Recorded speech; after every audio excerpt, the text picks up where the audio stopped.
Yep. You know what it is. Eagles way of boxing, baby. I'll be in there in a second. Just chilling out. Not chilling, but you know how I do. You know how we do. Eagles way of boxing. Eagles way up Friday. This is Friday, so we got a little bit of a wrap today. We got a little bit of a wrap, so we got to wrap things up, see what's going on, and I want to talk about something. Let me write it down before we get crazy, because I know how you guys get. A lot of times you guys get me off track and stuff. But I got a good question today that I want to try to discuss just a little bit briefly. We're gonna talk about it, and maybe we'll get all the way into it. Maybe we just get a little bit into it. But whatever we do, you know how Eagles wear boxing. You know how we do it. Once we get into it, man, it's on. Once we get into it, but we're gonna talk about it, man, because I don't like all these. I don't like boxers becoming magicians and stuff, you know. Because let me see. I'm trying to think how many magicians have we had in boxing. Okay, Tarver. So Tarver, he was a magic man, right? Who else? If I'm not mistaken, I think Marlon Starling was magic. If I'm wrong, somebody let me know. But I think he was some kind of a magic man. And I'm just talking about boxing. How many magic shows did we have in boxing? Okay, yeah, Sugar Ray Robinson, yeah, he did it all. Yeah, but he didn't. That's not what his moniker was. He's pound for pound. So, who else? Okay, so we talk bad about some fighters today, you know, because all the magic shows. Y'all probably wonder what you talking about, Eagle? What you talking about, magic? Who doing magic? Who that is? Who that doing magic?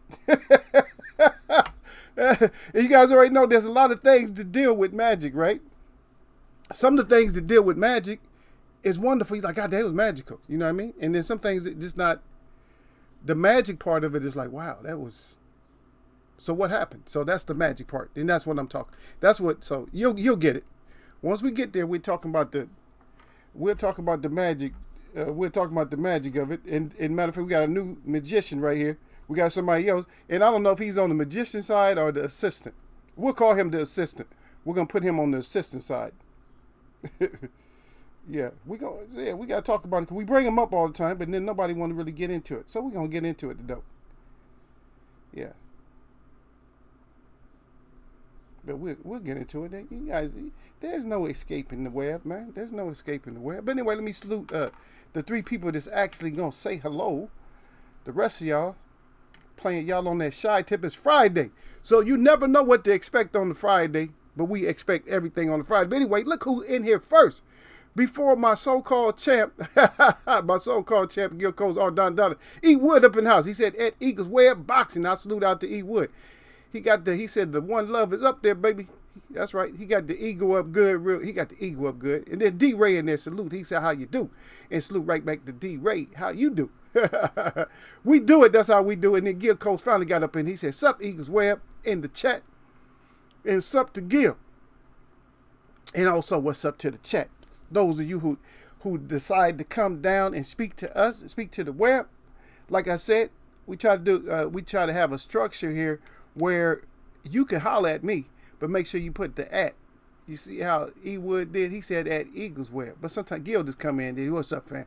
Gil just come in any way he want to. Sup Eagle Web. But he still put down Eagles Web. He didn't put the at or the hashtag, because you can do it at different ways. And let me show you this so you know. So I'm not gonna do the whole thing, but I'm not gonna put Eagles Web. But I'm just letting people know, because some people don't know. But so you hit the thumbs up before you come in. So you can either hit this, and then you can say, then you can go to Eagles Web, right? Right? Or you can hit this, and you can go do the same thing. And both of those, if you do both of those, see what Gil put, it doesn't do anything. I just have to be observant and check him out and say that he's talking about Eagles Web, because I'm just reading out. He knows I'm gonna read out the shout outs. But to get my attention, in case I'm going, that's the best way to get my attention right there. And also make sure you click on live chat Once you hit the thumbs up, don't put top chat or nothing like that. Hit the thumbs up first, then come in, and then you hit live chat when you come in. That way you won't miss. Just like me, I had to learn that too. Just like because we figured that out too. Me and Gil had to figure that out because somebody was in here trolling really bad, and Gil was right there, and I'm like, God dang, not quick draw McGill was just letting him do. Gil was just letting him do what he wanted to do. But anyway, this is how we usually start our show off too, though. If I don't say it, I show it and say it. But when you come in, don't matter if you're in your car or you're at home, wherever you're at, man, you're on the bed, sit your ass down. No disrespect, but sit your ass down and enjoy what we talk about. And my brother's back up in here. Haven't seen him for just a little bit. But salute out to Derek Bailey. I see him come up in here. I'm just trying to teach them how to get my attention and stuff. But Derek Bailey came here and said, salute at Eagles Web. See how I put it down? When you put that little aspercent down there, or you put the hashtag symbol down, then that alerts me. I can see that. You know what I mean? When I'm looking, because I can see out the corner of my eye. But a salute to Derek Bailey. But I can see out the corner of my eye. But guess what? When I'm seeing out my corner of eyes, I'm just seeing regular conversation. But then I'll see orange. Once I see orange, then I know that's alerting me. If I don't see orange, a lot of times I'll just keep going. But anyway, in the middle of my sentence, sit your ass down. No disrespect, but come on in, sit your ass down, and then we just go from there. You understand? That's how we do it. And we had some visitors come by the other day. They haven't been here for a little while, but my people starting to come back. They starting to realize, hey, small show, but the best show. Because we're going to talk about it all. We're going to do it all, baby. That's how we do. But we got Larry Holmes. Larry Holmes is our sit your ass down champion. Whether people like him or not, we use his little clip here to show you to come on in and sit your ass down. Just in case you don't know what sit your ass down mean, that's what he do. He put that on you. That's the sit your ass down jab. Sit your ass down. He just walk around like it's his business. And that's how we do. But we're going to talk about Magic today. And y'all like, Eagles Web boy got some kind of, what does he got up his sleeve today? Or what are he talking about? Magic. Okay. Well, Magic don't always have to be for magic shows. It could be other stuff. That's right, E would tell him, sit your ass down, Larry Holmes jab. That's right. That's the sit your ass down, Larry Holmes jab. That's the one he put on you to sit your ass down. He let you know. But that's what it is. I see you out there, E Wood. I didn't want to comment on it. But of course I always comment because E Wood's already cussing. He said I'm at work and he already cussing. He cussing and crying. Because his job is it's kickback enough where he can come in and say hello to Eagles Web, and he can come over and chop it up with his people. He can come in here and see his familiars. Familiars? When you say familiars, isn't that a branch off of a family too? See? So even when you become familiar with somebody, what that's really saying is you're becoming family with people. It's the same thing. F-A-M, right? Fam. Family, famille. That means you're going to you. That means you and the fam is going to start to get together, right? That's the real meaning of stuff. Don't get tricked. Don't get tricked easy. And I know one thing that people will do, and I don't like this, and you shouldn't do this. If you're guilty, I'm not calling you like you're not guilty like that, but sometimes we do this. And we prejudge somebody or we judge somebody. And this is, I'm not mentioning anybody in specific, but sometimes we are judged because of stories that come out. But guess what? They told you what it was when it came out, right? S-T-O-R-Y. What is it? What the hell is the story? Well, then you end up like you come in here sometimes you want to write something down. So what happened? What does it say? You write it down and you say what? You say, guess what? That's not my thought. I really don't want to have that thought. So what do? You delete it or you retract it, right? Same thing with these stories we hear. So these stories are either retracted or they disappear. They delete it because it's a story. It's a story. It's not necessarily history. Same thing with history. Guess what? History can also be deleted or retracted. And that's what is being done today. And you wonder why. Now, wait a minute. You put this in black and white. This was the history of it. But now you're deleting everything. Why are we able to do that? They need to sit their ass down about that.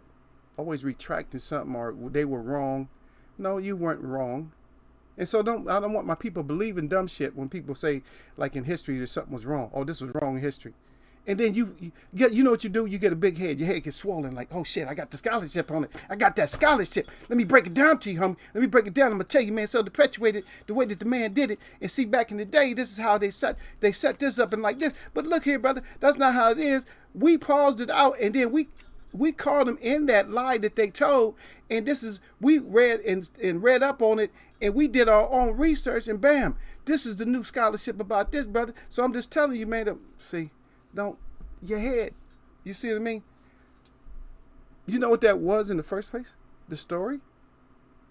History? You know what the story was in the first place? Just because you didn't have it right, but guess what happened? It was just something that they didn't want to tell you right. Your research had nothing to do with anything. All your research did was uncover something that was there, but the research, they already knew that anyway. But a lot of times what happened is they wanted you to discover that faster than that. But you discovered it so slow. And you know, patting yourself on the back. But guess what? If there's what do they say? They have a thing that says there's two sides to a story. So it's two sides. Why is it two sides? That doesn't sound right, does it? And see, my people, and I always bring this up and then people get mad and leave. But my people always said that they felt this. And when you guys know when I do this, this is not a peace sign. This is the snake. And that's that tongue. So two tongues spit two different things, right? So it's two sides. There's a gem drop, right? So two sides of the story because of that, because that's how we spit. So we get the two sides of the story. Right? That's two sides. How did we get two sides? Because somebody was spitting out of two sides. If you got one tongue, you should speak one way. But we get these stories. The reason I'm bringing this up because we get these stories, and I don't want people to get all excited about stories. Don't get, because we already covered this last year. It's just like, hey, when you believe in all this stuff, it's part of that deception. The devil's deception in the desert in December is where we first started to talk about the deceptions and stuff in all this boxing. And that's still, everything's going to be parallel. Like I said, I try to keep it linear, and I try to keep it parallel. So what's going to happen is you're going to find out why I talk about the magicians in boxing. It don't matter if you're a magician or an assistant. Guess what? If you're assisting the magician, are you part of the act? Huh? Oh shit! They're like, what the hell? Yes. Or that's a question for anybody. If you're if you're a magician's assistant, are you part of the act? And I'll take it a little bit further. As relating to boxing, how many magicians and assistants do we have? What part do they play and where are they at? Who are they? Are they father and son? Are they promoter and fighter? What are they? This will give you a different way to look at this. Huh? Just to give you a different way to look at it. Now, if I'm one person, now guess what? If I'm promoter, if I promote myself and I'm the fighter, but I'm my own promoter, then guess what? It's harder to be a magician and an assistant at the same time, right? So now my word has to be more bonded. And you wonder where all this is going, right? But you already know that we might go everywhere, but guess what? It comes clear. It always comes clear. But we got some bright points today, right? We got some bright points. We got some things just looking up. I don't know. I'm gonna tell you what. So I have to be honest. Because I'm not the magician, but I'm my own. I speak for myself. I have to speak for myself. Besides my web out there, they speak and they have their side to stuff. But let me ask you this: is this fight that just happened, Adam Lopez and Louis Correa, right? Now they say it's more than 1,400 punches thrown between both of them, and they kind of look like that after the fight, right? So is this the new look for boxing? Now I didn't really get to. All I got to see was highlights. I didn't get to see the fight. All I got to see was highlights. So I'm not gonna sit here and tell you, oh yeah, how much of, which way it went or whatever. Was it a good decision? and because some people are going to think it wasn't a good decision, but I didn't actually see the whole fight, so I can't tell you. But what I can tell you is that's pretty good action though, and for you to throw that many punches, right? You're coming back 2020 with the straight vision. You coming back looking for your money. That's right. You coming back to make a statement, right? And that's what it's about, really, in boxing right now. Besides the magician stuff, we'll get to that because there's an important player that I want to bring up, and we're gonna stay on them for probably longer than we usually stay on somebody that we normally don't. Yeah, so because usually we'll stay on somebody and we just give them a short break, but we've been mentioning this guy for a little bit, and I'm not telling you who it is, because then I don't want to talk about him. You try to leave on me. You stay your ass right. Sit your ass down. Tell him, Derek, baby. Tell him to sit their ass down. Derek know what the Larry Holmes sit your ass down jab is. He been in here early enough to understand what that is. Anyway, if I did salute him out, but anyway, salute back to Derek Bailey. Maybe he got 2 or 3 salutes, but I salute him out again because now I'm seeing him. And E. Wood back in here. Okay, he's talking to Derek. Everybody, yeah, that's right. Everybody hollering at each other. That's what we do, man. This is like fam, though. See, that's what we get. So we're becoming fam because we're becoming familiar. So we're becoming fam because we're familiar. And for you, those of you that shy away and don't drop down the web and don't say anything, you don't want to speak to the watchers because you feel like, yeah, they watch that web too tight. Then we try to keep a tight web, but I think the web really does allow you to, they'll let you, get off what you want to, as long as it's respectful. I'll put it that way. So you come down and and it just don't look good.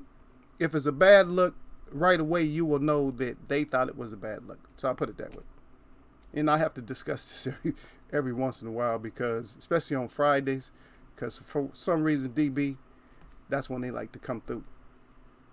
But we need to see these kind of fights, man. We need to see the fights, and like Derek Betty he put a good words on. He said, yeah, they threw a lot of leather, see, and that's what we need, man.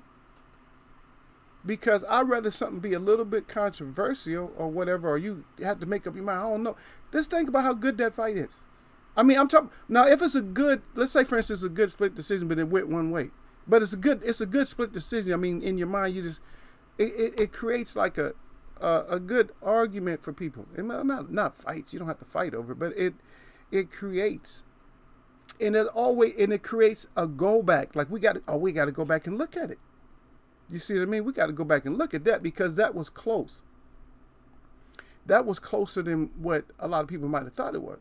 So we got to go back and check that out, man. I got to go check that out again. Yes, I do too. And a lot of people be in agreement. But you know me, I'll check out fights more than that. I'll do a breakdown on the fight and still go back and check it out. So I can go see it again just to make sure. Just like I had to go see the Kell Brook versus Errol Spence one more time after my breakdown. Because I had the snapshots in here, but when I went back and looked at it, I said, yeah, I seen the fear. And that's one person I wanted to bring up today too, though, is Errol Spence. Now, we're not talking about necessarily welterweights or any different weight division, but we're going into this 2020. We got fights coming up. Yeah, we got fights, man. We want to see it, man. If y'all gonna go out there and throw leather, then go out there like we said and throw the leather. But one thing, about the Errol Spence, when I look at it now, when I think about Errol Spence fights, when you look at Errol Spence fights, there's only been a couple of fighters who's actually fought him. I'm gonna say 2. I don't even know if it's really 2. Because you got to look back at him. And I'm going to tell you something about Earl that people did not mention this, and I'm not coattailing to nobody. I'm not jocking nobody or riding nobody. One thing, I'm just giving him his props. I'm telling you, one thing that Errol Spence does when he fights somebody is Errol Spence, believe it or not, and you might not have seen this, but just go back and look. look at some footage, man. Errol Spence puts fear in fighters. He doesn't talk a whole lot of smack before the fight, but he puts fear in them. I went back and looked at some close-ups of Kell Brook. God dang, man, believe me, he was fearful in that fight, and he was fighting like a dog in the corner too, because he was throwing punches with a lot of apologies attached to it. Same thing with Mikey, man. You can see the fear in Mikey's, and people think Earl didn't knock him out, but you can see the fear. It's like, oh, I need to cover up. I need to survive. Now, the one person I know didn't show the same fear. Well, it was a different way, and that was Sean. That was suspect personality, caveman overbite, Sean Porter. Just in case you didn't know his last name. That was him. And he didn't show the same brand of fear. But what he was doing is his ass was, he was moving, he was getting the hell up out of there. Man, something flew up in my eye. Oh, my eye. Yeah, fruit flies or something, I don't know. Or maybe I'll just got the real eye. No. So Sean he displayed like a bunch of odd shit. That's all I can say. A bunch of odd stuff. But I went back and I just was looking. I said, because I hear people disrespecting Earl and stuff like, oh, Earl ain't all this and all that. But then I went back and looked at his opponents, man, and you could just see it. They fighting brave and sticking their tongue out and all that, but they doing all that in defiance. They're fighting hard. Now they fight him hard, but with them, when you fight Earl, it really is survival, man. If you make it out, you made it out. And if you lie to the public and you pretend like you want to run it right back, you're lying. You don't want to run it right back because everybody shows that they don't want to run it right back. Let's run that shit right back. It's almost like Tyson used to do this. Well, run it back. Nobody really wanted to run it back with Tyson. When Tyson was on top, I'm talking about Mike Tyson, not. So when you talk Tyson Fury, nobody wanted to fight. Yes, everybody wants to fight him again. And once they seen Otto Valen's success, besides what just happened to Wilder, when they seen his success, they like, hell yeah, we want to fight. Just like AJ, everybody want to fight. And see, this is part of a topic right here, because which fighters today are putting that kind of fear also in other fighters?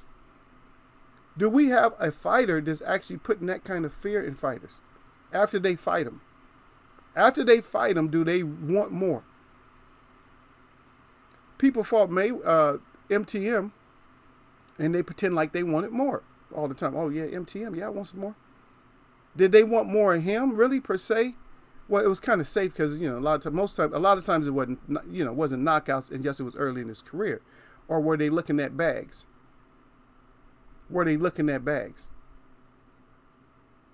So that's another question. Were they looking for bags when it came to MTM? But is there a fighter? Do we have a fighter? Now I name one, Earl, and I know this is you guys can check me later or something if I'm wrong. Y'all can go off on me. Oh, Eagle, you thought this and that. Because things might have changed because of in that case, just go back and look at up until this point. Put it this way, up until this point. I'll put it that way. I'm not going to look into like 2020, even though we're here. But do we have a fighter that is really putting that kind of punishment on fighters to where they just, I just don't want no more? Or are they really talking about, I do want it. I wanted some more. I think I can get him. Because we got all kinds of rematches. People want rematches. Why are people so hungry for rematches? And this is not the same kind of rematches that they had in the 80s and the 70s and 80s. These aren't the same kind of rematches. Because the rematches go completely different. In the 70s, when there was a rematch, it probably was a repeat, but even worse. But now it's just like it's like, what'd you do? It's like, hey, you just, huh? Are you serious? Shit, I'm about to lose my house because of you. And I knew you was going to get it done. You went there and got your ass whooped. But not in the 70s. In the 70s, if you got your ass whooped one fight, and yes, your name was Muhammad Ali, then you got your ass whooped again. You didn't usually pull it off. If you got KTFO'd in the 70s by a fighter, the chances are that even if you was a champ, that you was going to take another KTFO. Point in case, Joe Frazier versus George Foreman. That shit was just cut. That shit was scripted. It was cut out of paper for George Foreman. That win, that W, he could have lined his locker room, his house, his car, everything with just W's against Joe Frazier. He put a W, JF. I'm going to win against Frazier. You see what I mean? Because that was cut in a way to that the maker of that fight, and not just the promoter, but just the makeup of that fight it was catered to Foreman. You got somebody who's slick and duck, but Foreman throws a lot of uppercuts. Slick and duck and can get in and tries to work their way inside, but Foreman was probably one of the most underrated back foot fighters. Because Foreman had the incredible balance. Are you kidding me? It didn't even look, he looked kind of awkward sometimes, but he was incredibly hard to move. George Foreman, even when he got older, incredibly hard to move. You see? And so a fight like that that's just catered. Like, I'm catering. You know what I mean? That's like giving a kid cake. And you think a hungry ass kid, you give him cake and ice cream, and you think the cake and ice cream gonna win. That's a W for the kid. Huh? That little chocolate munching, ice cream wanting child is gonna destroy that cake and ice cream. And so that's what you're doing. When you set up certain fights like that, that's like a cake and ice cream fight right there. Well, who's the cake and ice cream? Him.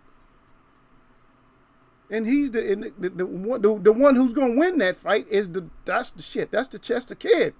That's the kid. They got the spoon and the fork. Got the big spoon and the fork waiting for it. And plus you're on paper, in a paper bowl and paper plates. You through. If you serve that shit on paper plates. Just shit. Because if the only kid is only getting one slice, he might lick that plate too. So you really through. That's what you call a real mopping right there. But that's the way they set it up. But then it was a different mentality with the fighters themselves. They didn't care about like going back. But these fighters that are they act like they want Earl, and they want to talk about how basic Earl, he's just a basic fighter, this and that. Well, when you get your ass in there and fight them, you look at their faces, you gonna see a lot difference in their face. Because I was studying that shit. Because like I said, you don't always, after you know the fight, you watch the fight a couple of times, you know, okay, this is the definitive winner. Now let's look back and see how he won. Let's look at other things. Look at the emotion of the fight. So you go back and look at the fight and say, oh shit, he's closing his eyes and he's throwing punches, but he wincing and shit at the same time. I'm like, wait a minute now. Why is he doing all that? Because whatever's coming back is heavier than what he's throwing. And that fear factor is something else in boxing. So you can believe that. Take that to the bank. That fear factor. So if you're fearful like that and you're trying to fight, it's not going to be working out. So I put Earl there. So Earl is my banger right there. That's the guy that really, the people that act like they want to fight again, they don't want to fight. I don't think Mikey's even mentioning anything about fighting Earl again. Because all he can say is he couldn't do nothing. That's basically what he said. Mikey said, I couldn't do nothing. He was making adjustments. What did you, wait a minute now. They sold your ass when you went in there. Oh, the better IQ, ring generalship and all that. This better boxer.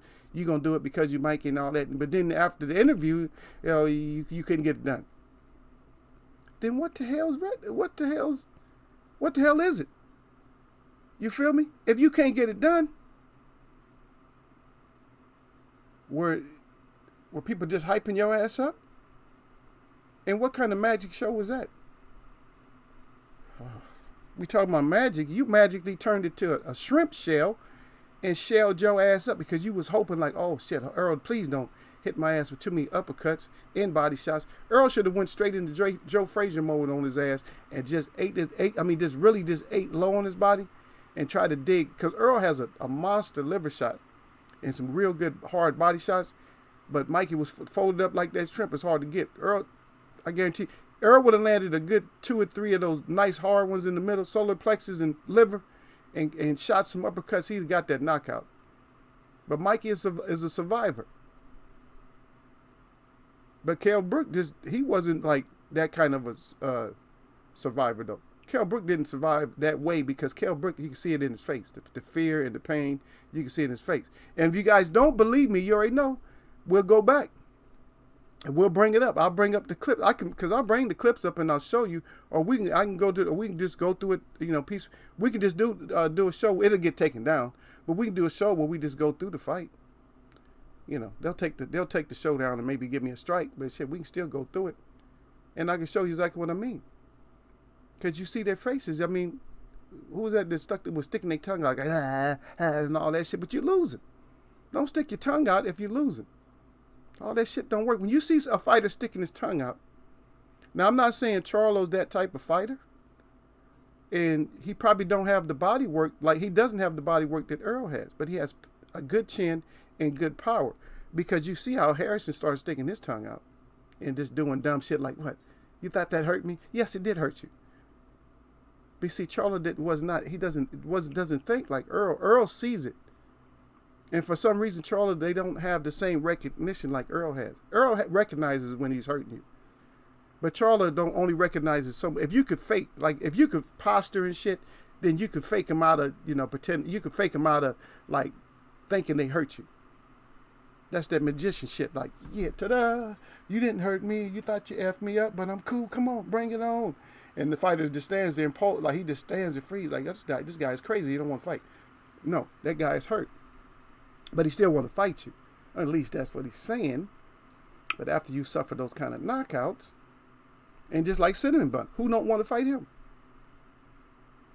Who doesn't want to fight Cinnamon Bun who's fought him?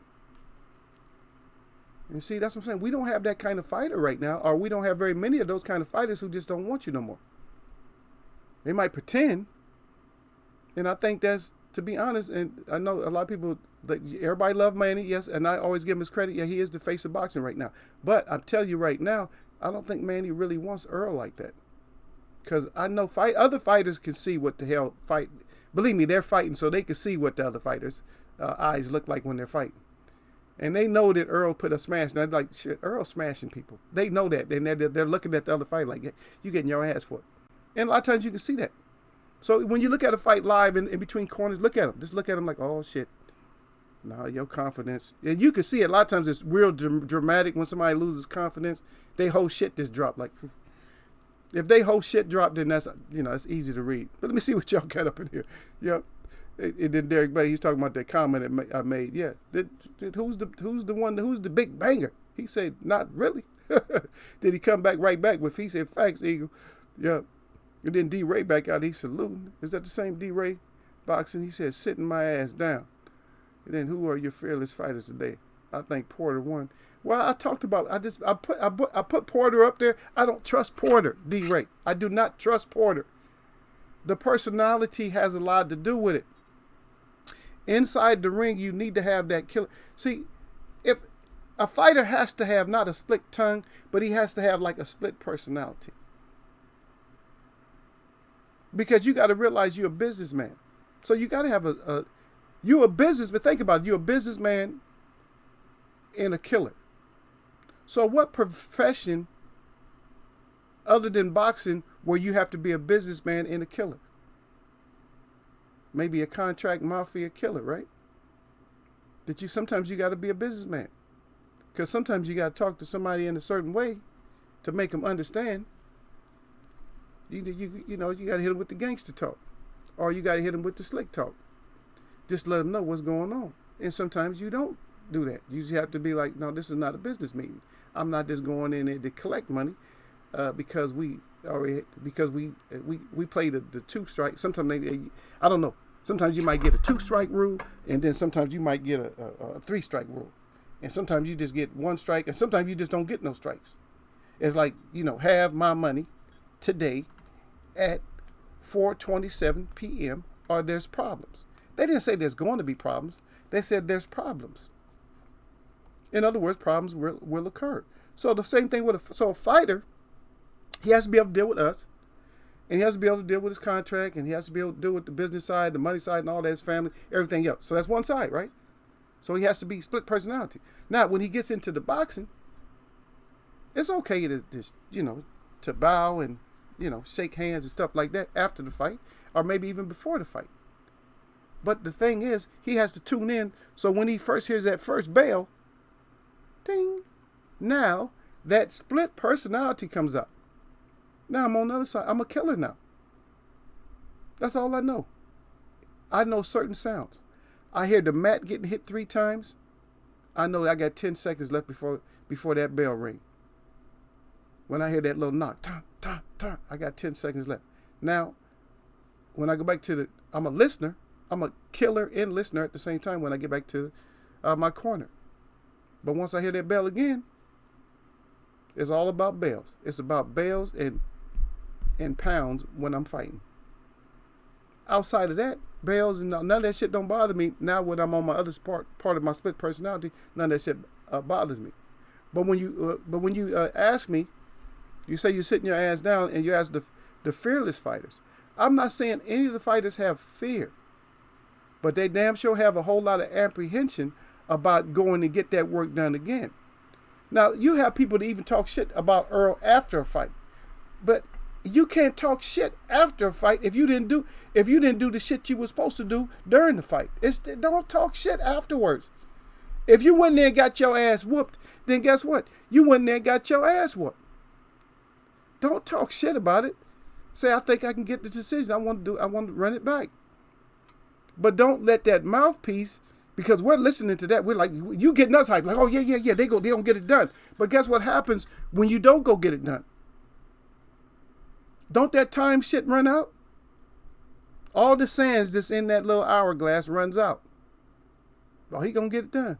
Cause we see Sean in that big ass hourglass and we see them sands going down. Oh yeah, Sean gonna do something to get this rematch. No? Okay, let's go back then. So when Earl was fighting Kale, same thing. That big ass hourglass and them little sands going through there, and Kale's in there. Kale and Earl. Earl down at the bottom waiting for him. The sand down at the bottom is Earl. He waiting.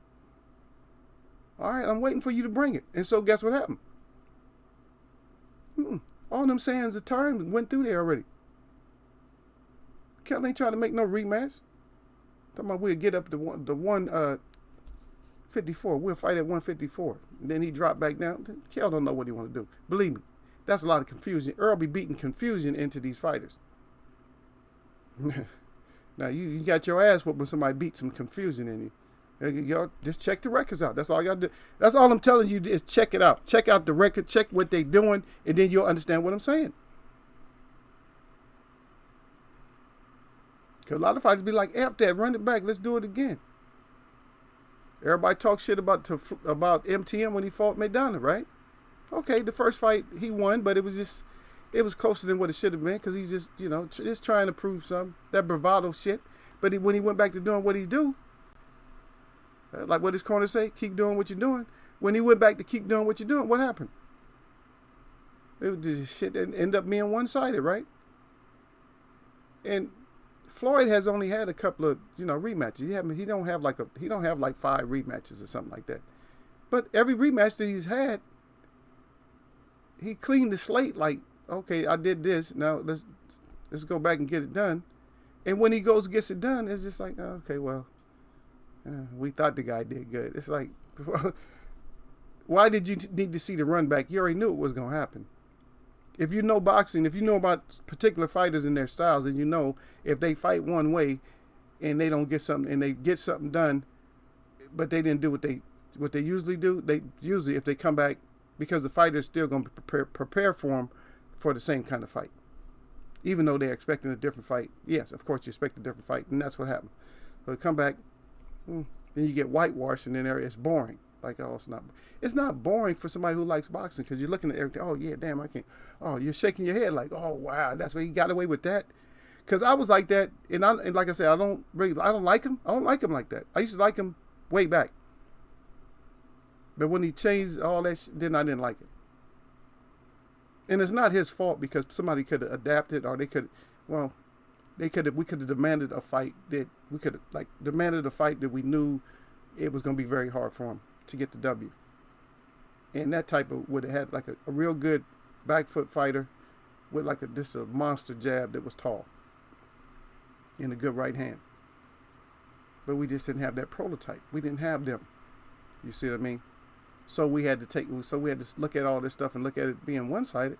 And well, you got to appreciate that even if it was one-sided, even though I like the action stuff, and I'll go back and I appreciate the action fights more, but then you can appreciate when somebody is just picking somebody apart and just like, oh, wow. The Canelo fight, the unnecessary uppercut that Canelo took, that just showed you who MTM was. because Canelo was taking unnecessary uppercuts. I'm like, why are you taking unnecessary uppercuts? Why are you just standing there and taking little poking shots? Where you getting hit in the stomach and then hit up high and then uppercut? What are you doing? When you got tired, you against the rope. Mayweather does not. He doesn't stop because your dumb ass got tired. He fights the whole fight. That's what that's when he comes forward. When you get tired and do something stupid shit like go against the ropes, that's when he's going to body shot, uppercut, right hand. That's when you're going to take a lot of that extra shit that you shouldn't be taking. And then now you're really going to lose because that's really going to sway the judges. Yeah, but see, that's what, and see, D-Ray, where you're missing what I'm saying, sir. Now, you said the Porter said rematch the same night. Garcia hasn't. Okay. Listen what I said. Kell Brooks said rematch, right? You understand? You starting to understand now? So we're talking about a mouthpiece.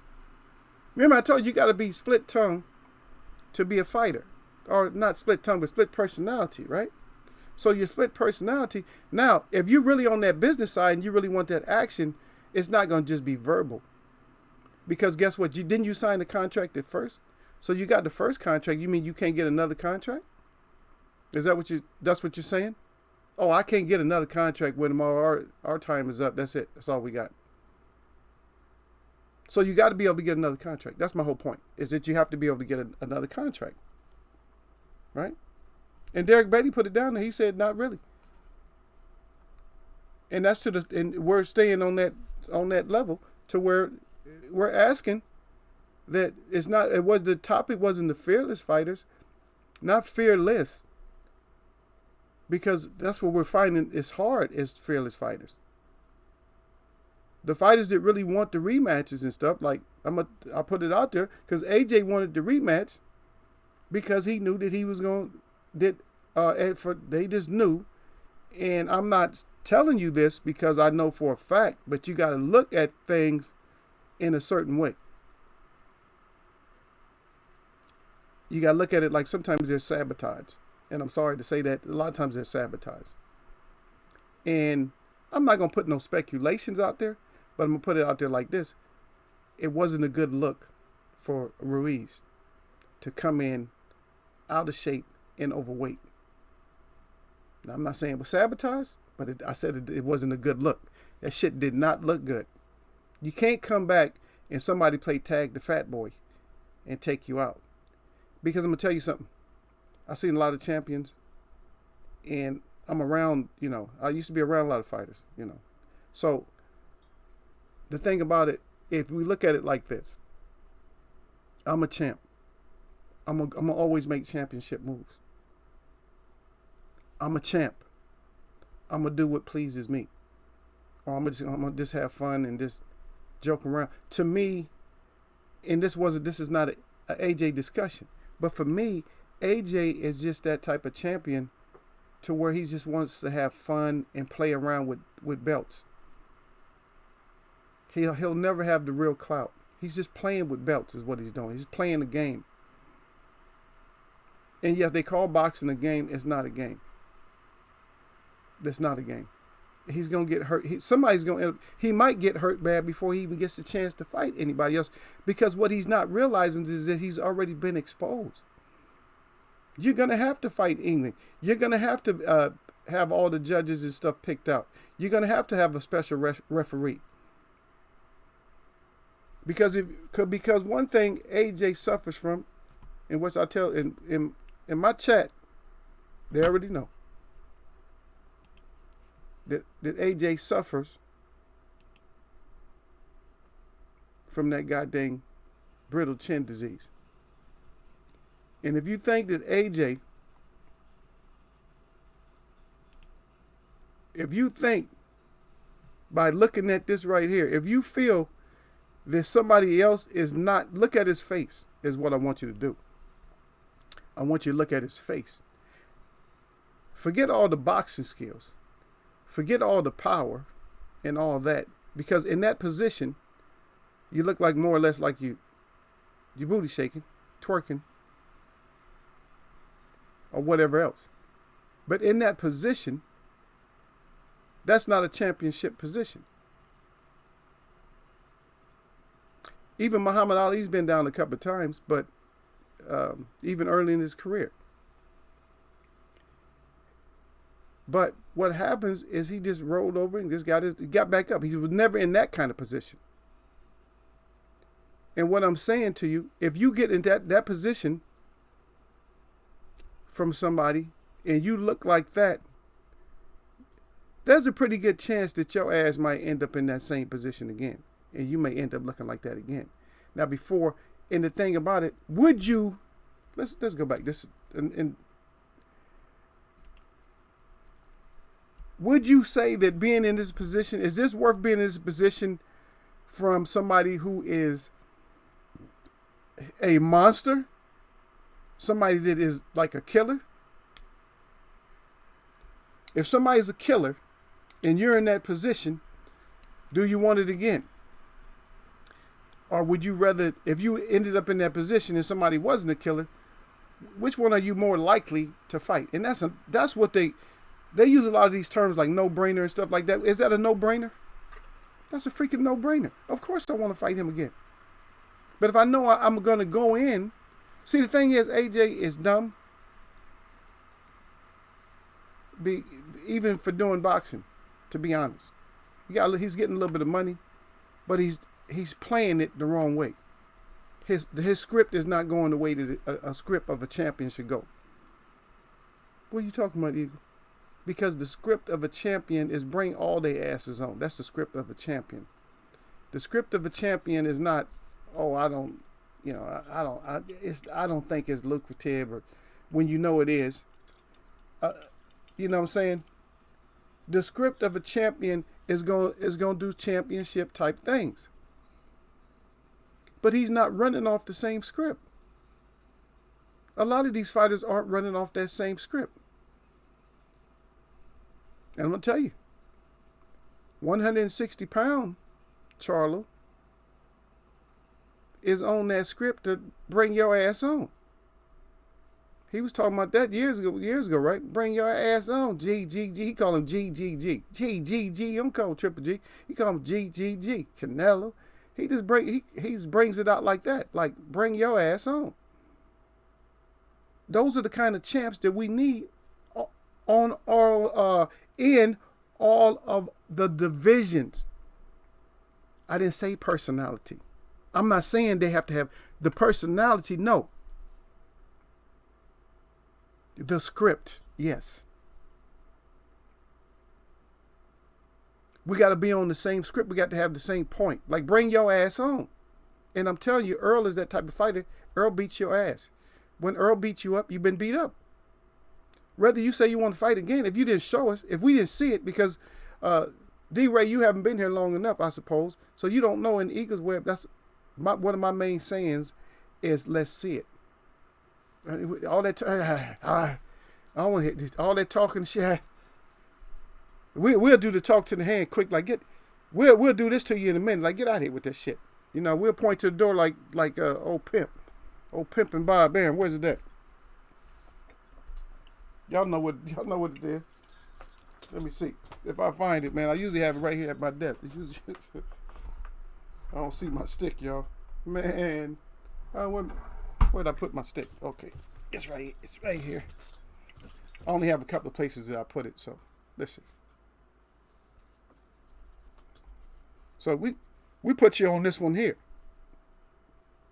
We point your ass out the way. But just like Master, we call him Master, we call him all kinds of stuff. Oh, Master Bob. Now you come in here talking like that, and you know it's nonsense. You're not going to be that great of a fighter.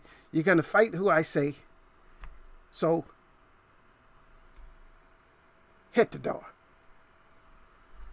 And that's what you got to do with some of these fighters, is you got to tell them you got to hit the door, man. Because you're not on the script. These fighters have to be on the script, man. And the script for us in Eagles Web is let's see it. You got to be on that let's see it script, and you got to be like, I want all of them. Guess who else is on that script? Even though it must be a boogeyman, it must be a monster, if he's still on that script, because he still want to fight Wilder. He want to fight everybody. But he's too old because everybody think he's going to get knocked out. And that's Luis Ortiz. You going to get your paper? Fight him. Stop making up excuses. Everybody waiting in line for a championship. Okay, let's talk about that for a second before I bring up the surprise guest. Let's talk about that for a second. We're not even going to go through all the divisions. I'm going to name 3 divisions, and I want somebody to say something to me that makes sense.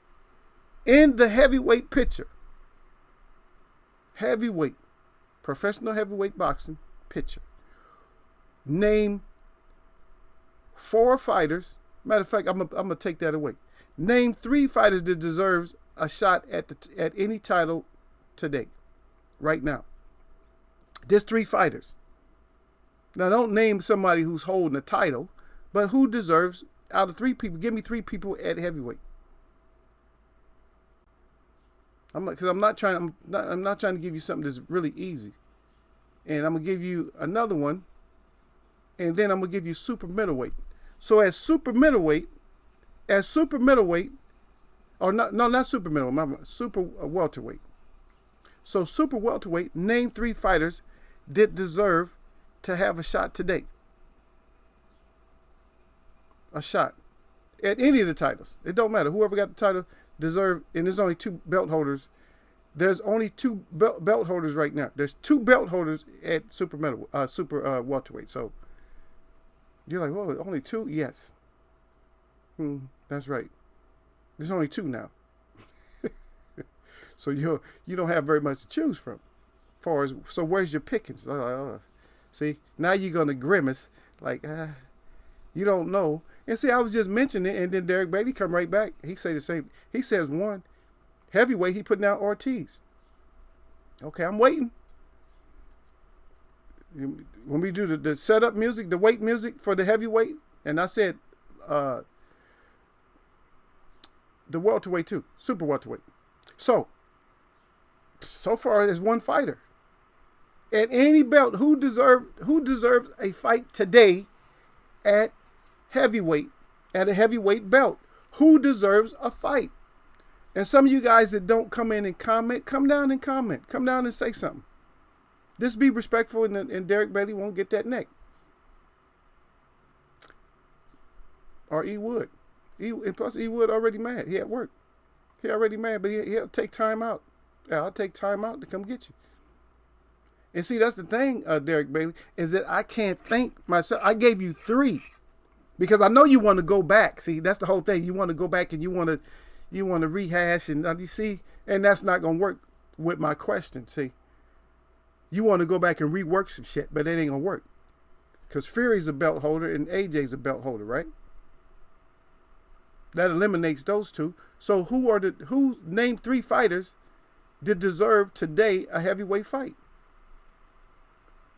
And I know there's another person, you could say Wilder, but that's obvious and people don't want to really say it. But Ortiz, who else? I mean, today, who deserves does Ruiz even deserve a shot right now?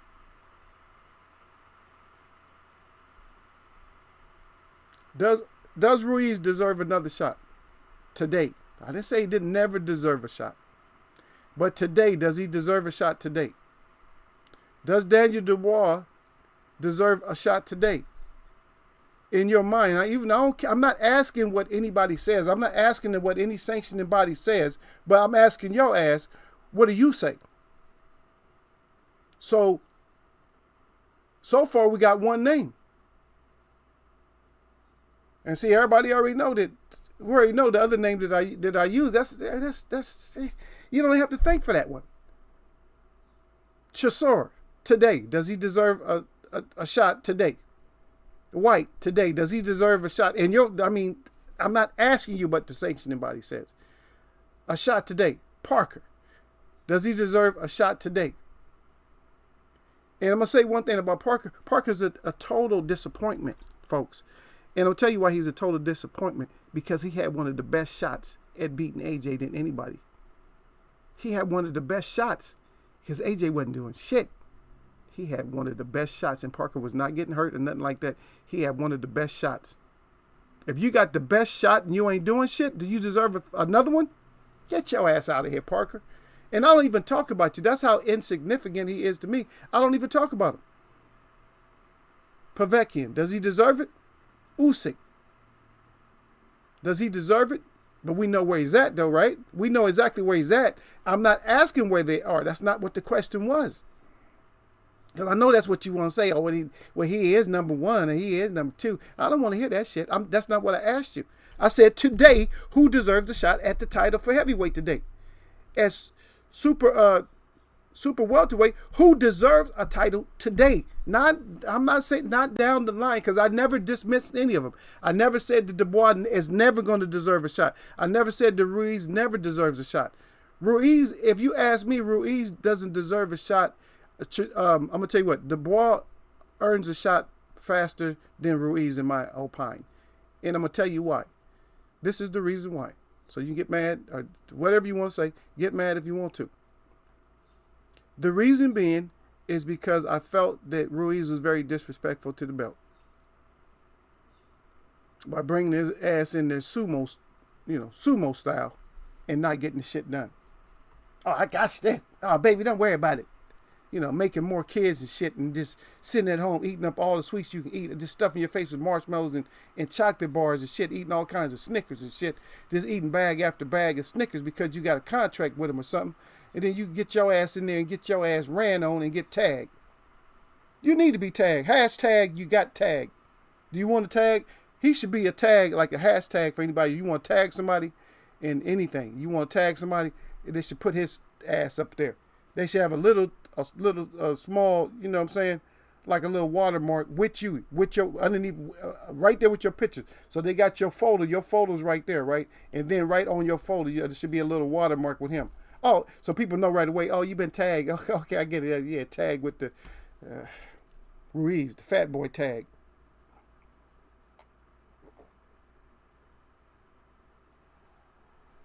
Yeah, my medicine was cold. I had it sitting out all night. But I got some in there brewing right now. But let me go back in and see. Because I know, see, y'all get quiet when you get in Eagles Web. The reason you get quiet in Eagles Web, because you do all this boxing scholarship and talking and shit. And then you get in here, the reason you get quiet is because I'm going to tear your ass up.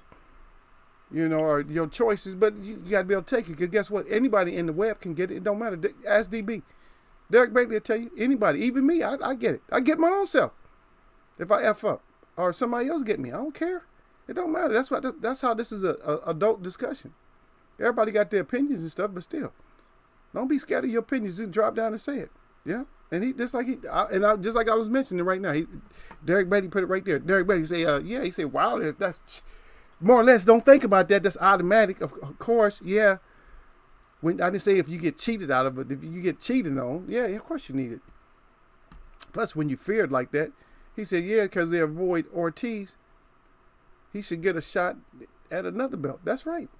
Yeah, this hiding and shit. Oh, let's see. Or you see what I'm saying? Because the reason I didn't want this, and Derek Brady, the reason I didn't want to mention the sanctioning bodies is because I'm not in agreement. I don't know if you're in agreement, but I read that off. I think it was in either February or March where I got the list. I think it was. It might have been March when I got the list, and I read the list off of the sanctioning bodies, how they have them rated and stuff like that, ranked. And I was in total disagreement for every position that they had Ortiz at. I think they had him at 6. I think at 1 or 2, he wasn't even rated. Are you kidding me? He's not in the top 10.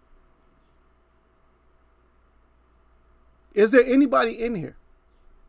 Anybody in my chat right now that believes that Luis Ortiz does not deserve to be at least number 10 on for all the sanctioning bodies within the professional boxing at heavyweight?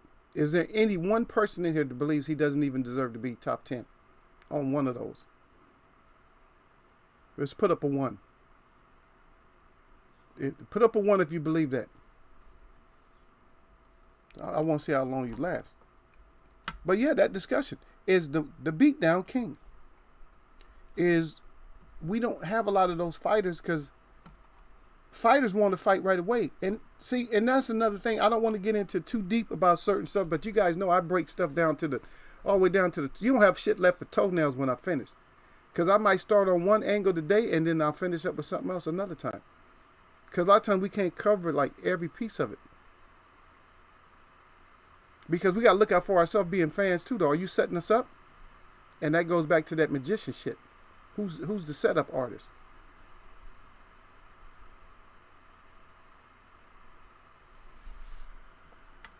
Crawford, you're going to fight who I say, when I say. I didn't want you to fight Manny, and I still don't know if I'm going to let you fight him. But if I do, you make sure you get that W. Because I will have you fight nothing but bums from now on. Because I'm going to get my money. You hear me? Get to stepping. And we know that magic act right there. We know that magic act, we know who's in charge.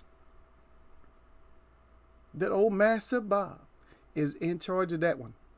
Regardless of who loves Crawford or not. See, no matter who loves him, we know. But we'll get into that again, though. Who is the beat now? Because at least I gave it to you guys. Who are the today's beat down artists? Because even when we had fighters that, okay, we go to like in the 80s, when we had fighters that were a beat down artist, that were champions. Guess what? There were beat down artists underneath them that people wanted to avoid. You had people hiding like, oh, I don't want to fight him. And I told somebody, this is what I told one of my friends. Because let's go back. Because I told them, because I don't know if you guys remember, now we talk about beasts. Guess what? They had a few beasts. They had a beast by the name of Mugabe. John the Beast Mugabe. Right. Now guess what?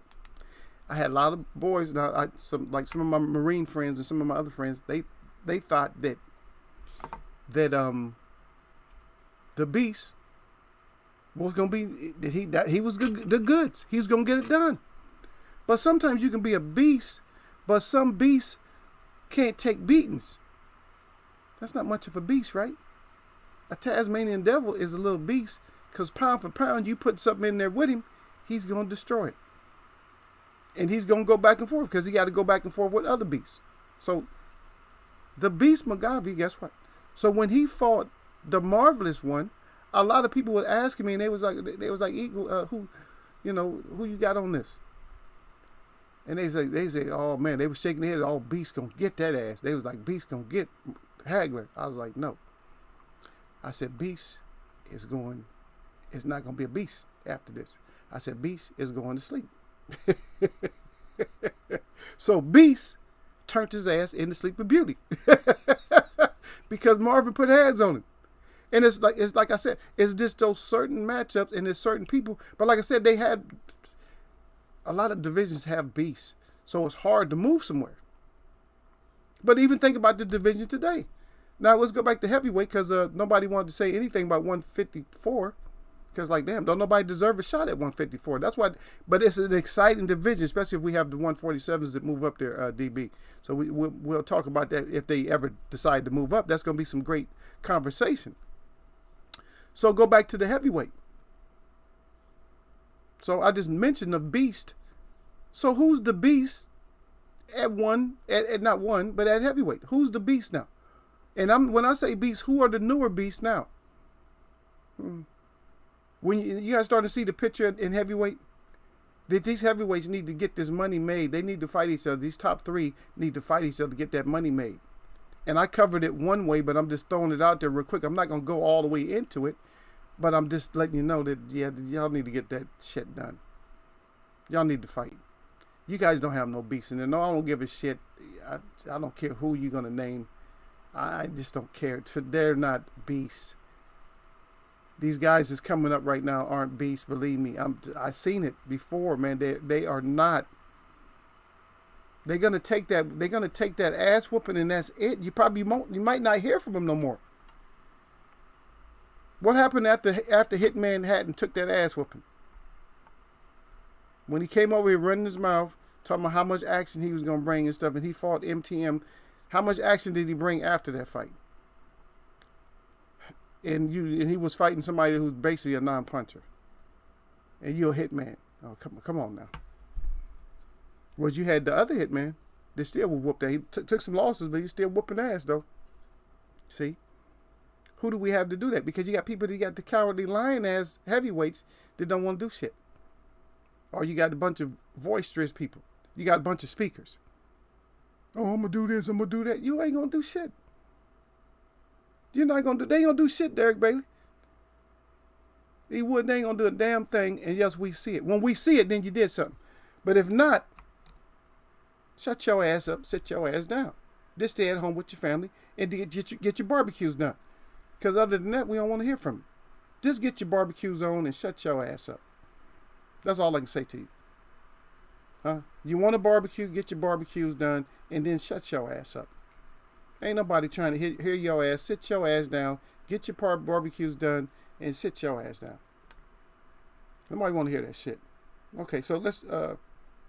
Now this is what I wanted to bring up. We're talking about all this magician stuff. You like, what is Eagle talking about? So now you heard some of the stuff, like all these different acts and stuff, the magician acts. Okay, so this is what I want to know. This is my next question out there. I'm gonna talk about it. My next question. This should have been the main thing. I don't know how long I'm gonna talk about it, but this is the main thing because I just want to know this, and I want somebody. If somebody got a couple of words to tell me, then please tell me. But this is what I want to know. I want to know why is Ugas, or how has Ugas become the invisible man?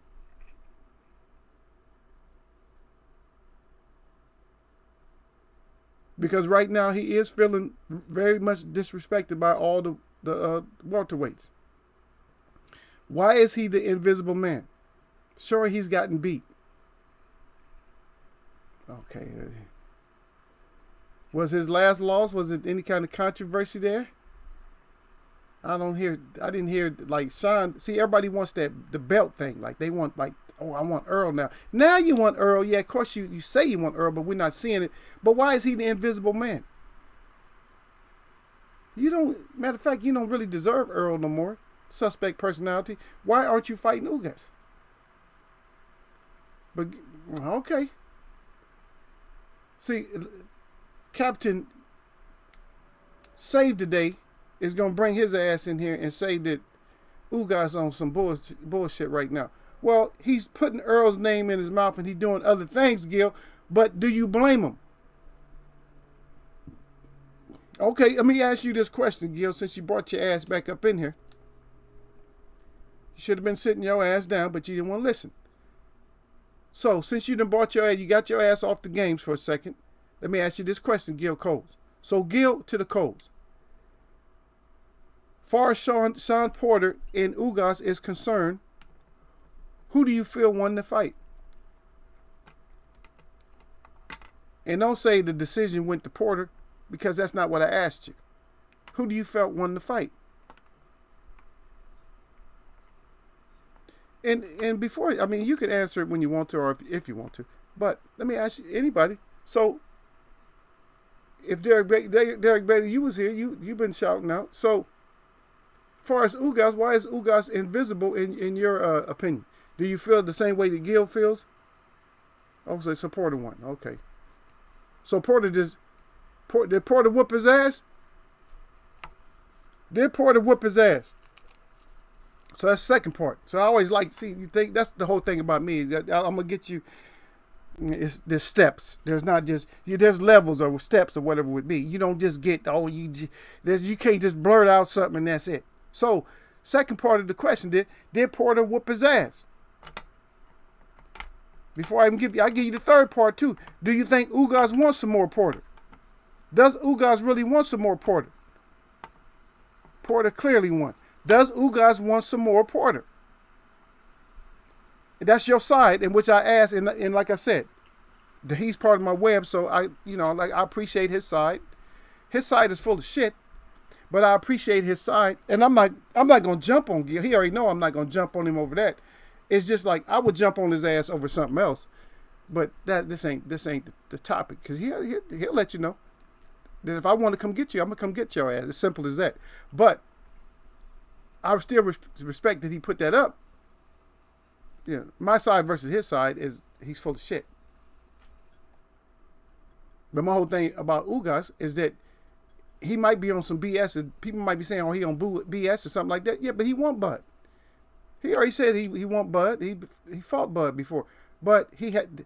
This is it. This is the point that he's making, that I'm making, is why is he invisible though, Gil? And since Porter beat him, we're going to talk about welterweights, since nobody answered the question for the 154. Does Porter deserve a championship over Ugas? Since he clearly won and all that, or did he just have his shot and that's it? It's somebody else's turn. So that's what I want to try to get at. Is it somebody else's turn, or is it Porter's turn again?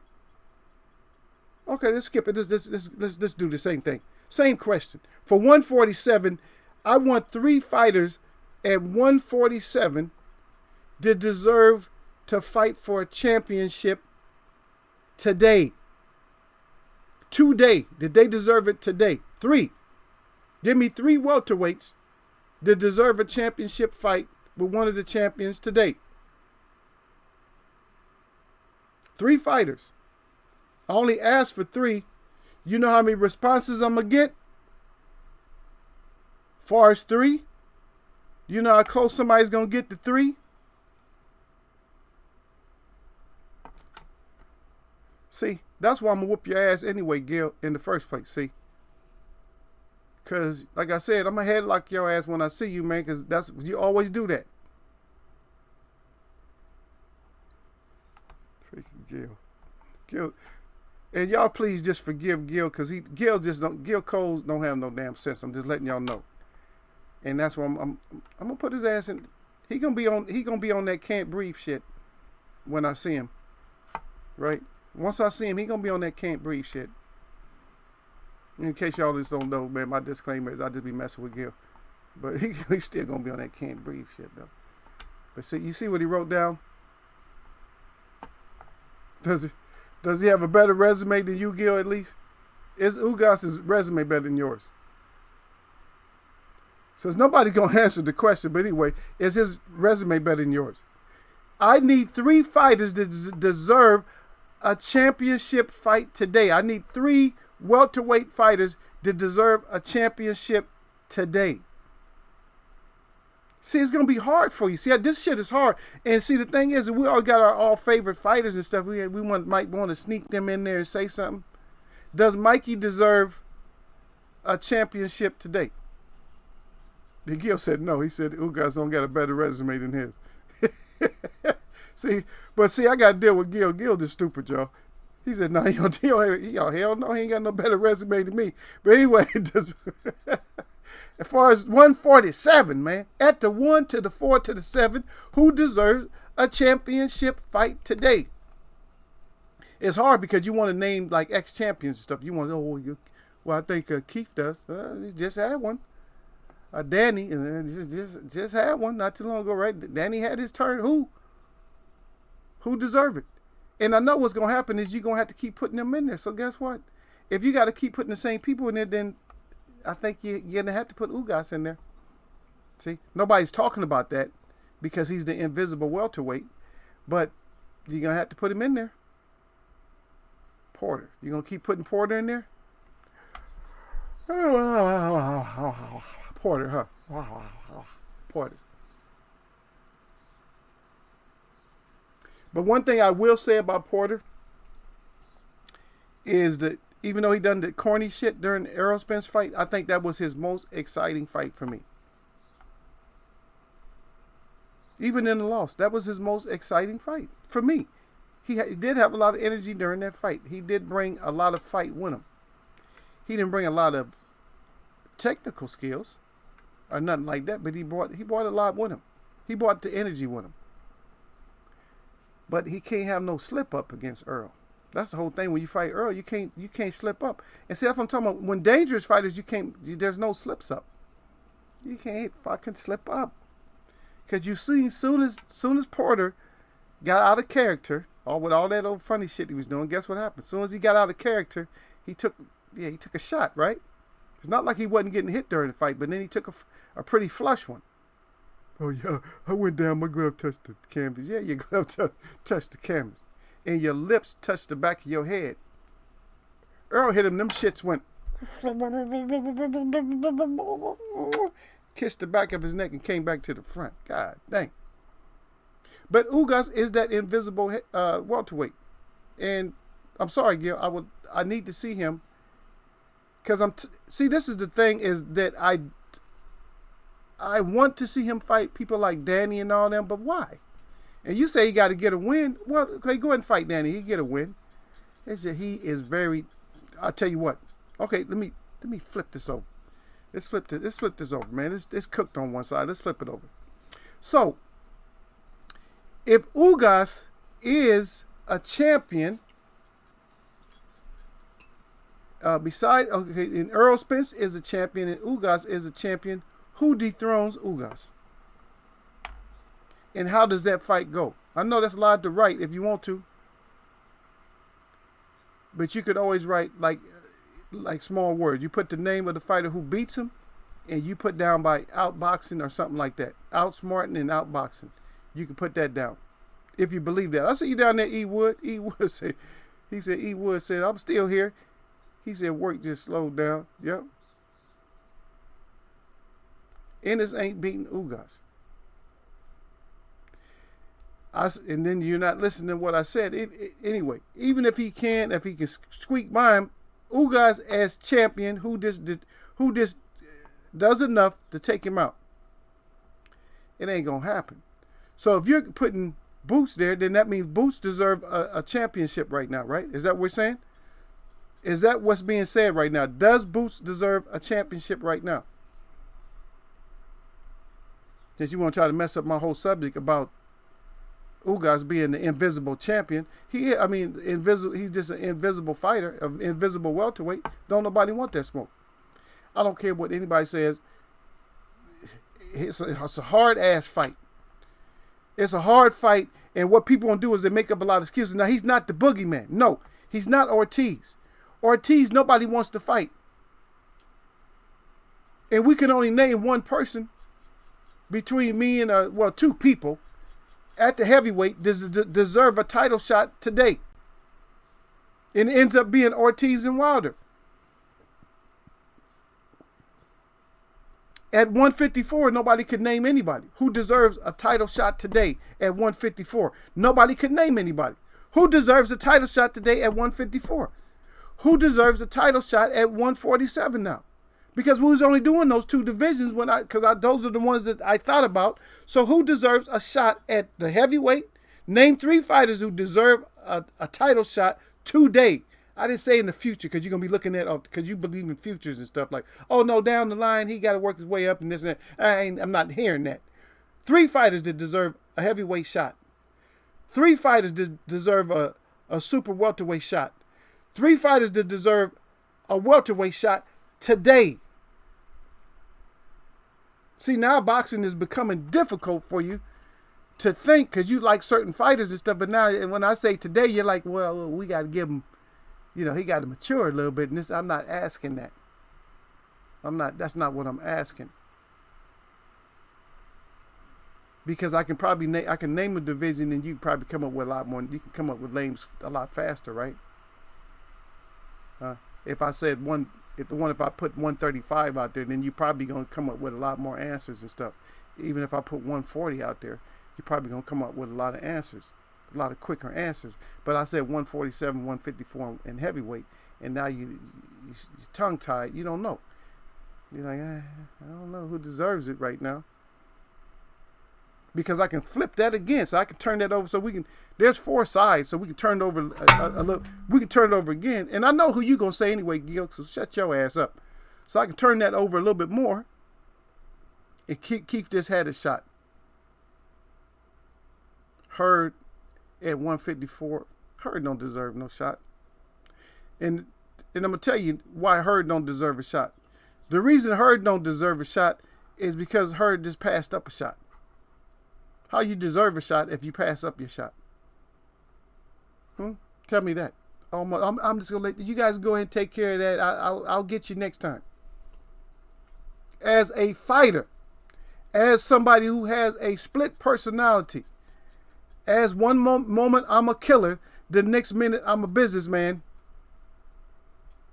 The time that you're supposed to be a killer, why are you a businessman? Huh?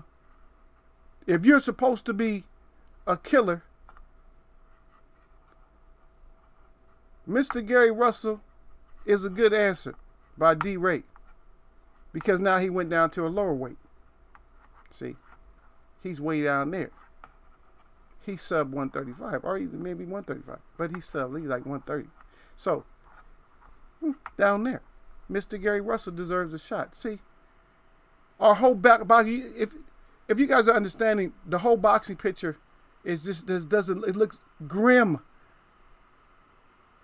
See, that's why some of these forums are so small. It's grim.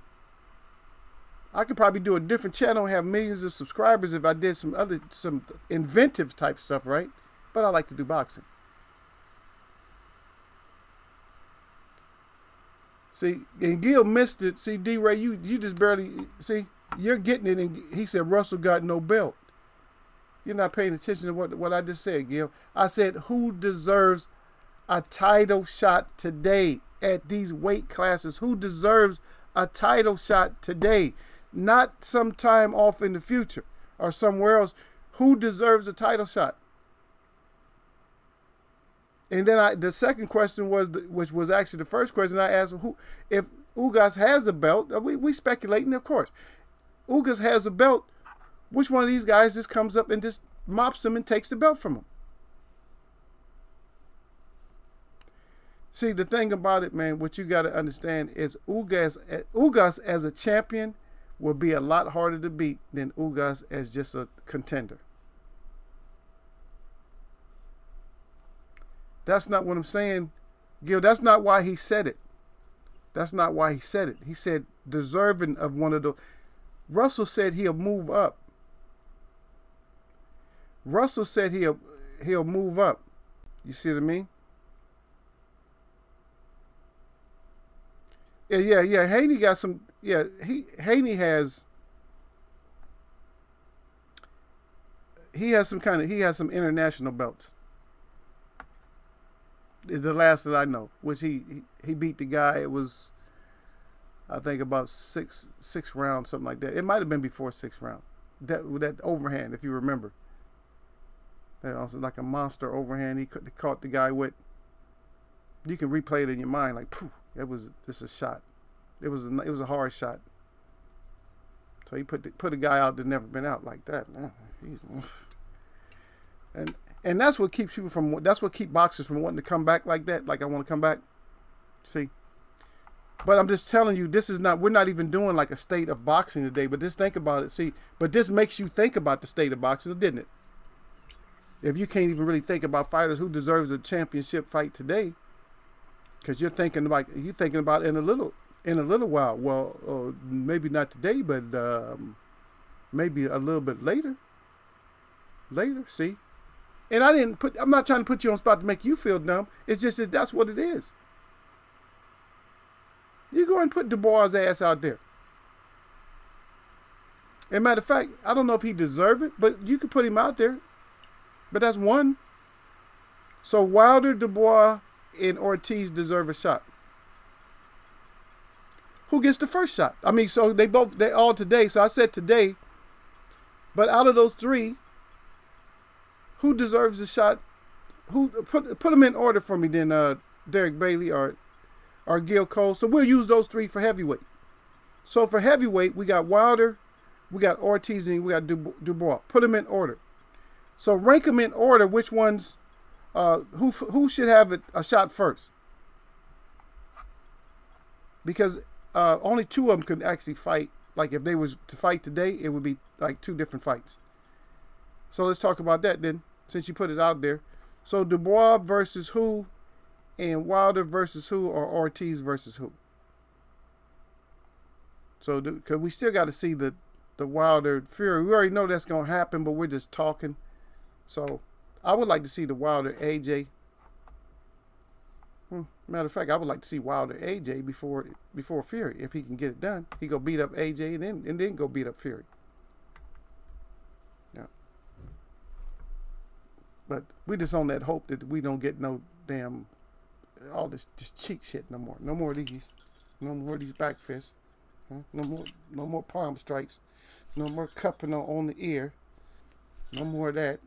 And you've been doing that shit all your boxing career. You've been doing that shit all your boxing career. You've been doing that shit all your boxing career, and nobody's seen it. Back of the head, elbow. You've been doing that all your boxing career because you got them long arms. See, and you've been doing that all your career. You're coke crack king. I don't like you. No, you got a lot of reach on me and stuff though, and all that though. And you talking about you a street fighter? I'll go for it. If we're street fighting, I'll go for it. Cause I'm gonna bury a pipe somewhere. I'm gonna bury a pipe that ain't nobody gonna see it. Okay, it's all fair, but everything's street and scuffling and all hustling and scuffling around. Don't worry, it's gonna be at night too. Don't worry about it. I'll get my hands on it. Yep. Once I get that pipe, it's gonna be lights out like James. Best believe that. I see E Wood got the eagle up good, got the web up good in the box. He said that Mike, baby. He said that Eagles web box. Y'all see, that's what you got to put at Eagles web like that. That's what I know. D-Ray just come in talking, so but I just called him because he in that pink or whatever it is. I don't know something about pink. The boy Floyd can still get a title shot right now. Yeah, let Floyd come get it.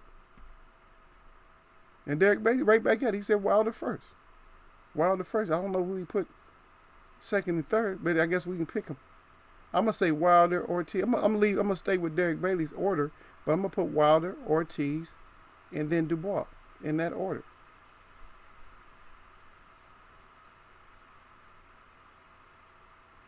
And then E Wood he said may as well take Dubois. That's what I'm saying. Might as well take Dubois. He said, but Wilder, Ortiz, then Dubois. That's it.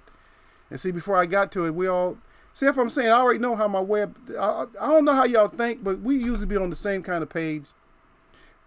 All of us on the same page. E Wood, Derek Bailey. There's only one person that come in here to be. You know what I mean? I already got it, Derek. Yeah. That's how we say it.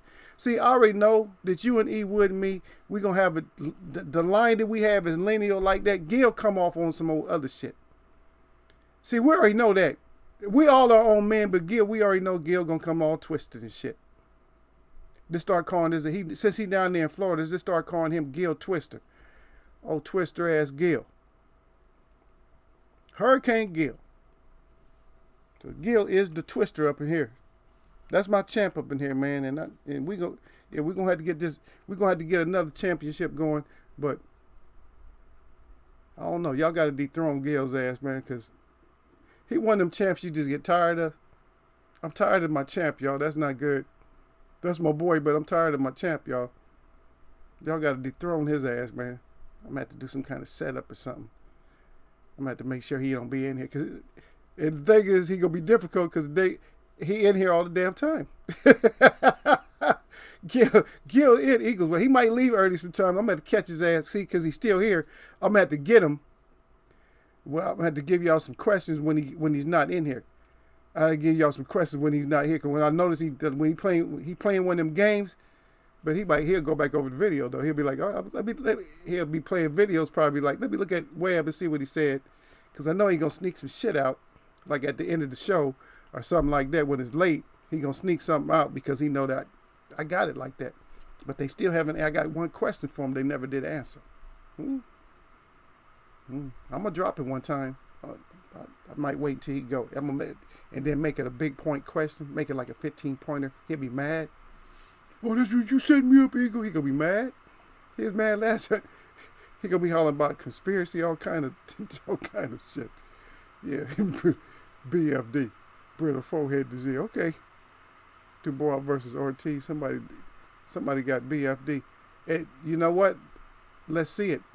That's all we need to do is see it. Yeah, and I read that out because Derek Bailey came back. He said Ortiz and then Dubois. Yeah, he said I agree with Eagle. Yeah, don't matter. See, Derek Bailey agreed with me. Y'all can agree or disagree. But E. Wood said the same thing. He agreed with me too. Yeah. Dubois over Ortiz. Gill out of his damn mind. Ortiz is going to piece that boy up. He's not fast enough for Ortiz. Ortiz got a lot more speed than what people give him the credit for, man. He took a shot from Wilder. Yeah, that was a perfect shot. But y'all looking at the wrong kind of picture, man. Frazier took perfect shot from Foreman. He took some shots. But he came back and battled the shit out of Ali for 14 rounds. Or 13 rounds, remember? And I know we're not talking about those caliber fighters because that's why it's so hard for us to even come up with names right now. Kind of shitty. We can't come up with names. But I'm still going to label Ugas as my invisible 147. He's the one that can't nobody see.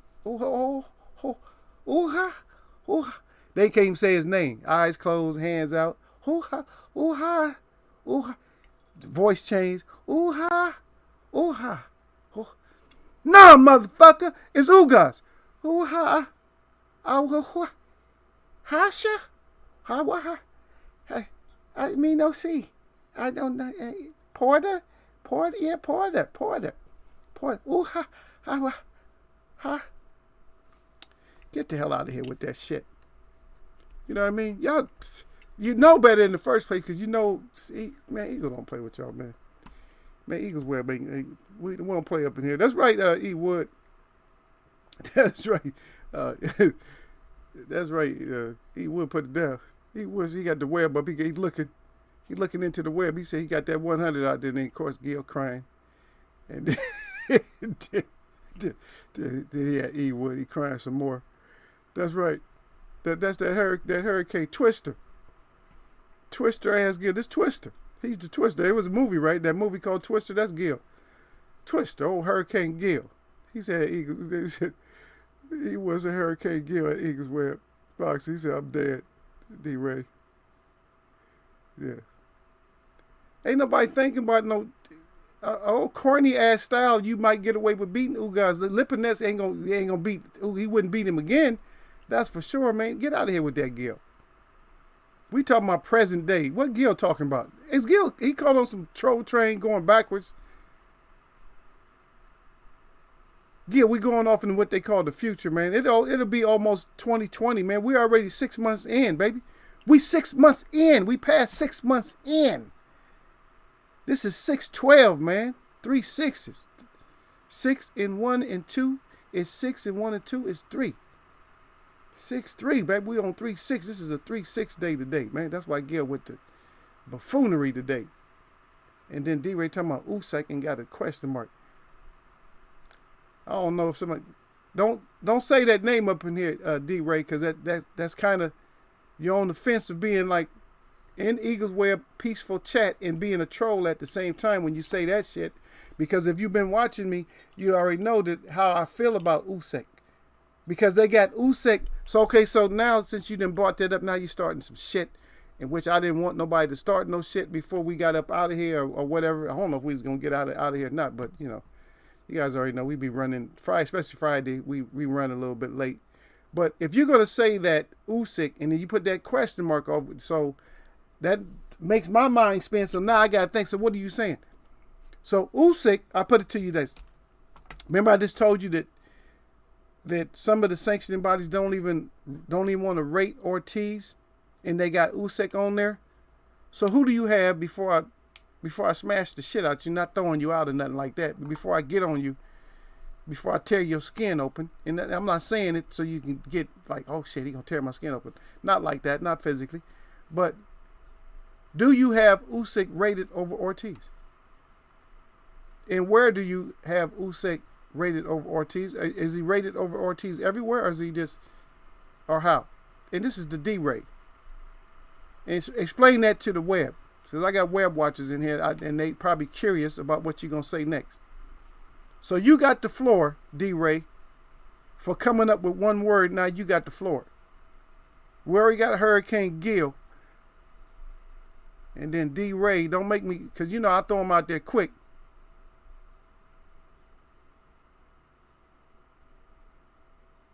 Oh my goodness.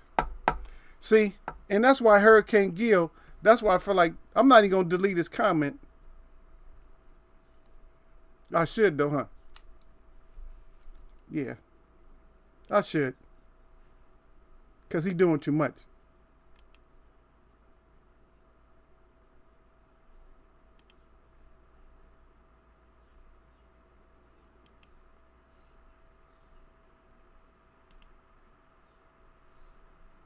Yeah. So Eagle just take care of Gil's comment.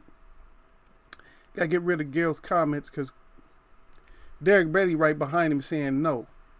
Hell to the no. Really, Usyk beats Ortiz, huh? And so when is he gonna come up with this kind of skill or this skill set and all this enough punching power to keep Ortiz off of him? Ortiz will eat right through anything that he throws out there and piece him up, and it'll be night. Ortiz by at least I'd say 4 or 5 round knockout, because he had just wanted to get warmed up a little bit before, and then he's putting his ass out. But that's not. But Gil, Hurricane Gil, you're not who I really wanted to hear from, because I wanted to get what I'm trying to hear. No, we need him to speak.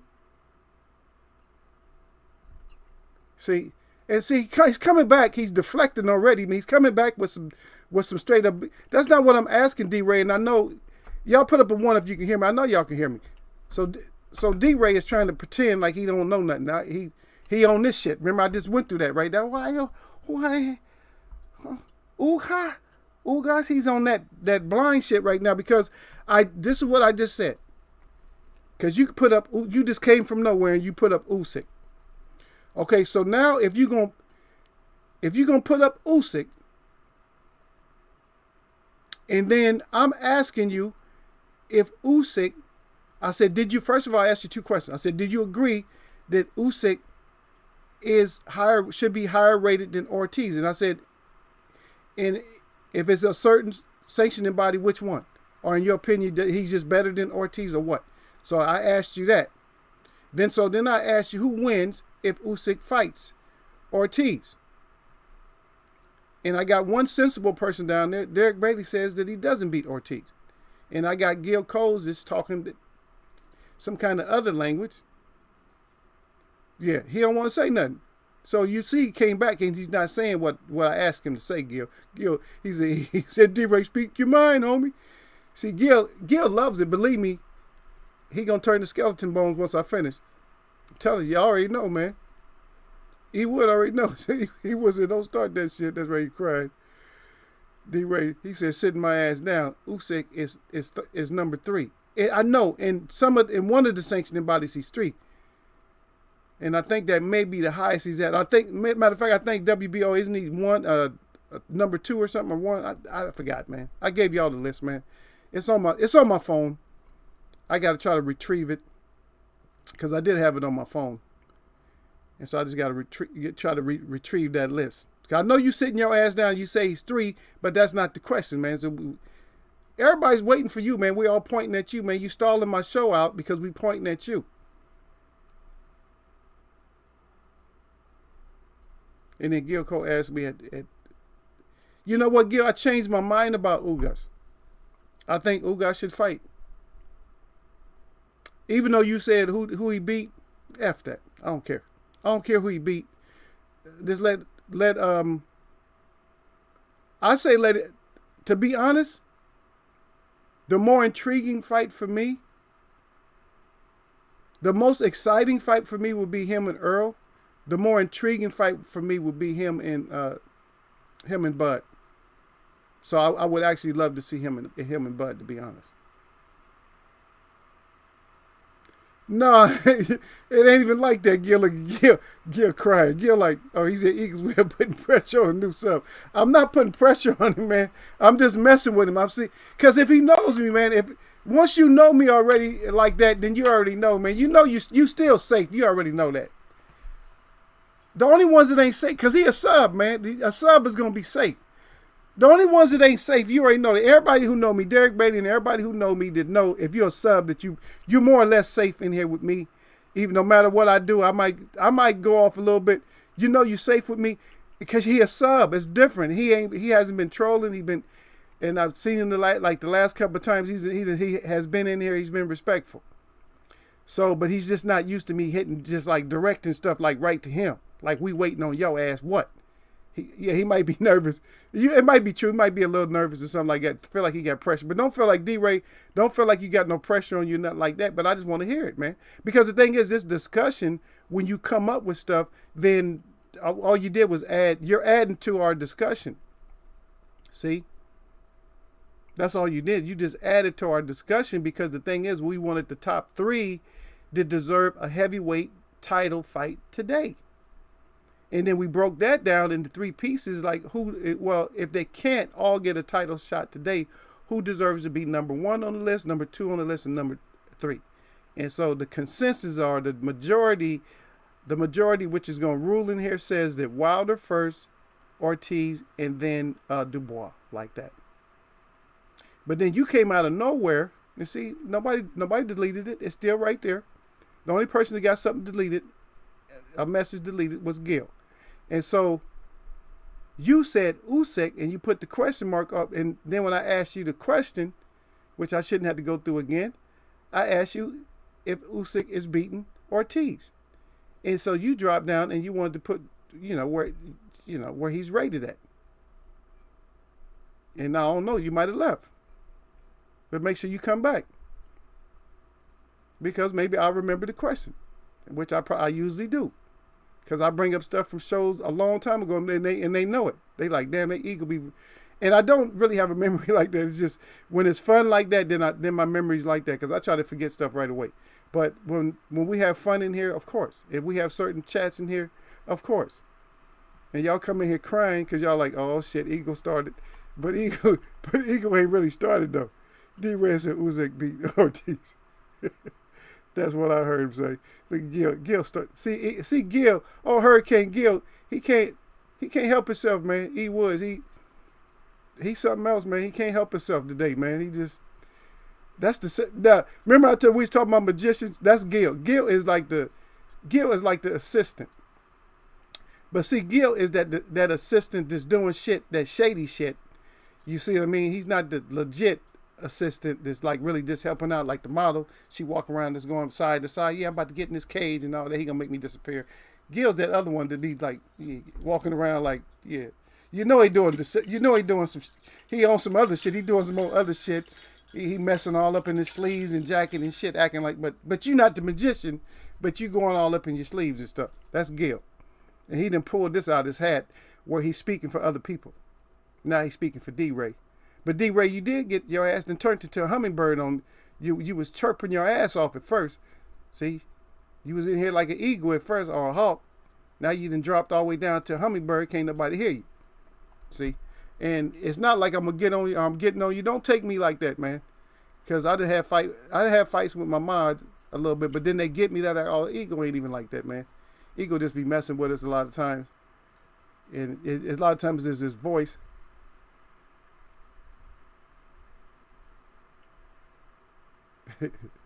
Yeah, he said the subscriber ID 131. He said Eagles wear boxing. He said thanks, Gil. Okay, so I guess today, I guess D-Ray's gonna slip away from us today, man. So it is what it is. D-Ray, you came in here, you tried in the web, but guess what? Most people that come into the web, they didn't got it from web.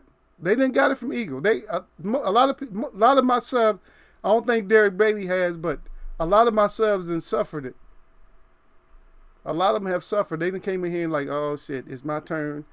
And what they do, they take their L or whatever, or they just take that beat down and they come right back. They got to brush it off like, oh shit, they got my ass whooped yesterday. Because one time we beat the hell out of Don. I beat Don up bad. I left Don battered and bruised against the ropes. But guess what? He came in late the next day, but he came right back in. And that's how my way up do, man. We got tough skin in here. That's all it takes in here. You come in here, you just need to have tough skin, or you just can't be sensitive. You can't take stuff a certain way. Because it's still all discussion. That's all we doing, baby.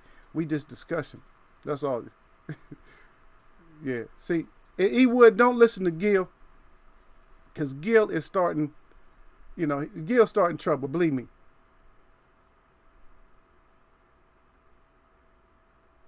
Yep. And that's right, E. Wood. E. Wood said Ortiz is still a threat to most of these young heavyweights off of skill. He said experience counts. And that's wisdom right there.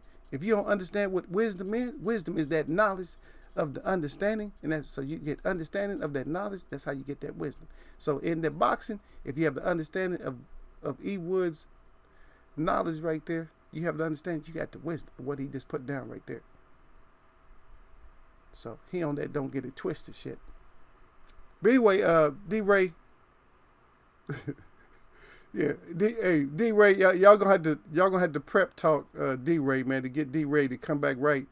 Cause D-Ray, when you come up with something in here, just see, cause the thing about it, man, sometimes you can sneak stuff off in Eagles Web. This my chat, see, a lot of times my chat is just going, gone. See, but right now, they're just kind of listening, and this it's like a subtle movement of the chat itself. Not me, but the chat. It moves up slow today. So if it's moving up slow and I catch like one word somewhere, I got you. See, and that's how you get caught. And see, you see right now your case. What you're doing is you're burying your case though. You're burying your case because you're talking about a cruiserweight that moved up to moving up to heavyweight. You see what I mean? There's an acclimation process. Muhammad Ali's first fight, I think he weighed 182 pounds. Against what? It was Hunsaker, right? Tommy? Yeah, Hunsaker. He only weighed 182 pounds. There was no cruiserweight back then. But he had just got out of the Olympics, and he was fighting at light heavy. And light heavy in the Olympics is lighter than it is in professional. So he had to slowly pack on the pounds because he wanted to be a heavyweight because he had the size and this, he had the height and all that. So he wanted to pack on, he start packing on the lean muscle and stuff. Then start moving up, start progressing that way. He couldn't go into a championship fight at 182. Maybe he could have fought some for champions at 182. Matter of fact, he could have defeated a lot of them, but just the weight.